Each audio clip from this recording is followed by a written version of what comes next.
आज की इस वीडियो में हम जानेंगे कि पुलवामा अटैक वाले दिन यानी कि 14 फरवरी 2019 को आखिर क्या हुआ था और इतनी सिक्योरिटी के बाद भी कैसे आतंकवादियों ने इस हमले को अंजाम दिया। भारत ने इस हमले का बदला कैसे लिया, ये भी जानेंगे। आप वीडियो में लास्ट तक जरूर बने रहे और इस वीडियो को शेयर जरूर कर दे ताकि हर कोई मां भारती के वीर सपूतों की गाथा और उनके बलिदान की कहानी जान पाए। अगर एकदम शुरू से शुरुआत करें तो पुलवामा जिले के काकापुरा तहसील में आदिल अहमद डार नाम का एक लड़का रहता था। 19 साल का ये लड़का मार्च 2018 में अपने 12वीं कक्षा के एग्जाम देने वाला था, लेकिन ठीक एक महीने पहले यानी कि फरवरी 2018 में इंडियन आर्मी के खिलाफ आदिल एक प्रोटेस्ट में हिस्सा लेता है। प्रोटेस्ट को रोकने के लिए पुलिस के द्वारा की गई फायरिंग में आदिल के पैर में गोली लगने से वो घायल हो जाता है। इस घटना से आदिल अहमद डार के मन में भारतीय लोगों और भारतीय सेना के खिलाफ घृणा पैदा हो जाती है। बदला लेने के लिए वो जैश-ए-मोहम्मद नामक आतंकी संगठन को ज्वाइन कर लेता है। आखिरी बार आदिल को उसके माँ बाप ने घर से साइकिल पर जाते हुए देखा। इस आदिल का घर पुलवामा अटैक की एग्जैक्ट लोकेशन से 10 किलोमीटर दूर है। Pulwama attack bomb blast Lethpora में हुआ था। ये लेथपुरा पुलवामा जिले में एक गांव है। जैश-ए-मोहम्मद हेडक्वार्टर में आदिल की 1 साल तक ट्रेनिंग चलती है। 1 साल यानी फरवरी 2018। जब आदिल ने अपना घर छोड़ा तब से फरवरी 2019 जब पुलवामा अटैक हुआ, तब तक ये 1 साल की ट्रेनिंग इसीलिए जरूरी है क्योंकि इसी साल में आदिल जैसे नौजवानों को ब्रेन वॉश करके उनके दिमाग में एक खास बात बिठा दी जाती है। खास बात यह है कि अगर वो अपने मजहब की राह में जान देंगे तो उन्हें जन्नत मिलेंगी। सिर्फ इतना ही नहीं, जन्नत में उन्हें हमेशा यंग और गहरी काली आंखों वाली बेहतर पत्नियों के साथ कभी ना खत्म होने वाला आनंद मिलेगा। पुलवामा अटैक की असली शुरुआत यहां से ही होती है। एक तो आदिल के मन में इंडियन सिक्योरिटी फोर्सेस के खिलाफ बदले की भावना और ऊपर से बदला पूरा होने पर ऐसा इनाम। इंटेलिजेंस एजेंसीज के हिसाब से ये पुलवामा अटैक 9 फरवरी 2019 को होने वाला था, क्योंकि 6 साल पहले 9 फरवरी के दिन ही जाने माने कश्मीरी आतंकवादी अफजल गुरु को भारत सरकार ने फांसी पर लटकाया था। लेकिन 9 फरवरी को 2 कारणों से पुलवामा अटैक टल गया। पहला कारण अफजल गुरु की फांसी का दिन था, इसलिए सिक्योरिटी टाइट कर दी गई थी, और दूसरा कारण था कि पिछले 6-7 दिनों से भारी बर्फबारी के कारण कोई भी कन्वे मूवमेंट नहीं हुआ था। इसलिए 14 फरवरी 2019 को एक ही कॉन्वॉय में 70 सीआरपीएफ की बसें जम्मू से श्रीनगर जाने वाली थी। इन 70 बसों में कुल 2547 जवान थे। अब 14 फरवरी 2019 को सुबह 3:25 तक रोल कॉल होता है। रोल कॉल यानी कि एक प्रकार की अटेंडेंस। उसके बाद 3 बजे बसें रवाना हो जाती हैं और रवाना होते ही स्लीपर सेल के द्वारा पाकिस्तान में स्थित जैश-ए-मोहम्मद के हेडक्वार्टर में खबर पहुंचाई जाती है। फिर वहां से पुलवामा में स्थित जैश-ए-मोहम्मद के ऑफिस में अटैक कैसे और कब करना है, इसकी प्लानिंग की जाती है। अब आदिल अहमद डार अपनी तैयारी में जुट जाता है। एक एसयूवी गाड़ी में 200 किलो से ज्यादा आरडीएक्स और अमोनियम नाइट्रेट जैसा घातक और जानलेवा एक्सप्लोसिव लोड करना शुरू कर देता है।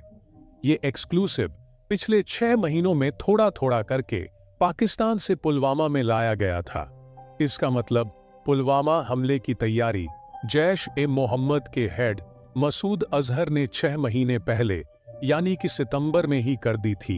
लगभग 3 घंटे बाद कॉन्वॉय जम्मू से उधमपुर पहुंचती है, फिर 3 घंटे बाद रामबन जिले में, फिर 3 घंटे बाद कुलगाम में, फिर 2 घंटे बाद अनंतनाग पहुंचती है और फिर 1 घंटे बाद पुलवामा पहुंचती है।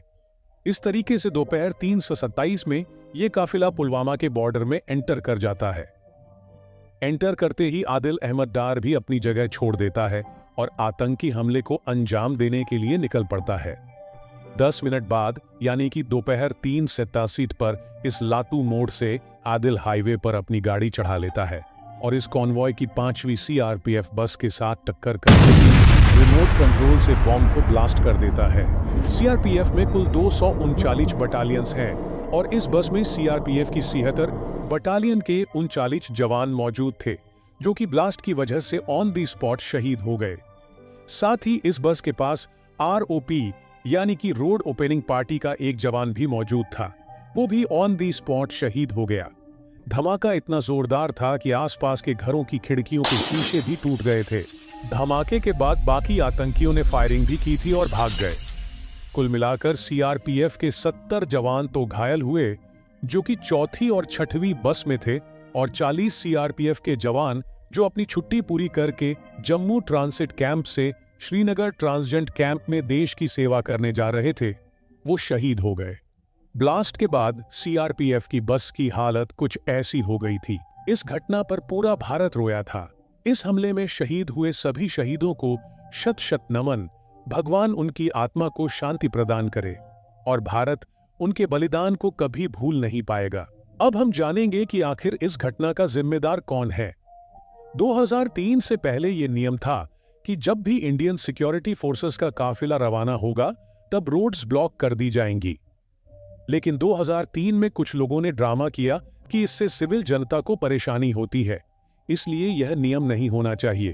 और 2003 के बाद सिविल जनता को कन्वे के साथ चलने और सीआरपीएफ की बसों के बीच में अपनी गाड़ी ले जाने की परमिशन दे दी गई। अब इस दुखद घटना की दूसरी गलती को ध्यान से समझिए। जब भी कॉन्वॉय मूवमेंट होता है तो वो स्टैंडर्ड ऑपरेटिंग प्रोसीजर के थ्रू होता है, जिसे आरओपी यानी कि रोड ओपनिंग पार्टी कंट्रोल करती है।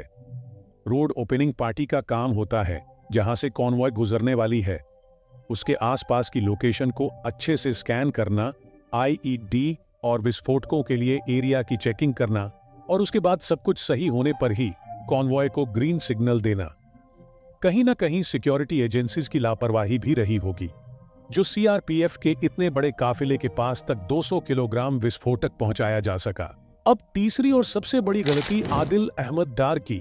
वो अपने आप से सिर्फ एक सवाल पूछ लेता कि अगर सुसाइड बॉम्ब बनके खुद की जान देने से जन्नत ही मिलती है, तो ये मशहूद अजहर अभी तक नर्क में क्यों पड़ा है? खुद ही जन्नत क्यों नहीं चला जाता? इस दर्दनाक हादसे से पूरा भारत कांप उठा और सैनिकों की शहादत का बदला लेने के लिए भारत के हर एक नागरिक का खून खोल रहा था। बाद में ये जिम्मा भारतीय एयरफोर्स को सौंप दिया। एयरफोर्स सर्जिकल स्ट्राइक के जरिए इस घटना के 13 दिन बाद यानी 13वीं के दिन पहली बार भारत 40 साल बाद पाकिस्तान की सीमा में घुसा और आतंकियों के 3 ठिकानों को तहस नहस कर दिया। इसमें 350 से ज्यादा आतंकी मारे गए। उसके बाद पाकिस्तान भी अपने 3 F-16 विमान भारत की तरफ भेज देता है। तभी उनकी खातिरदारी करते हैं हमारे वीर अभिनंदन वर्धमान।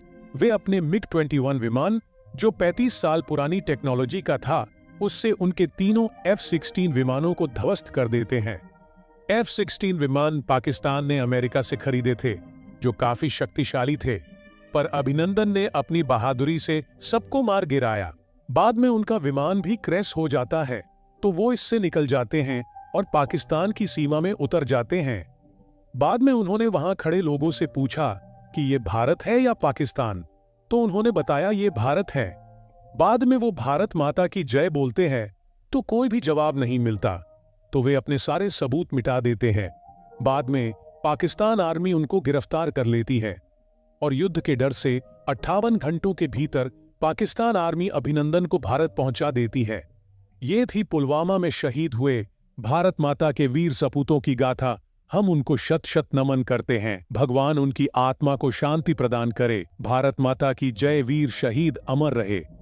और छपनिया अकाल क्या था, ये देखने के लिए ये वीडियो देखें और चैनल को सब्सक्राइब जरूर करें और इस वीडियो को अपने दोस्तों और परिवारजनों के साथ शेयर जरूर करें।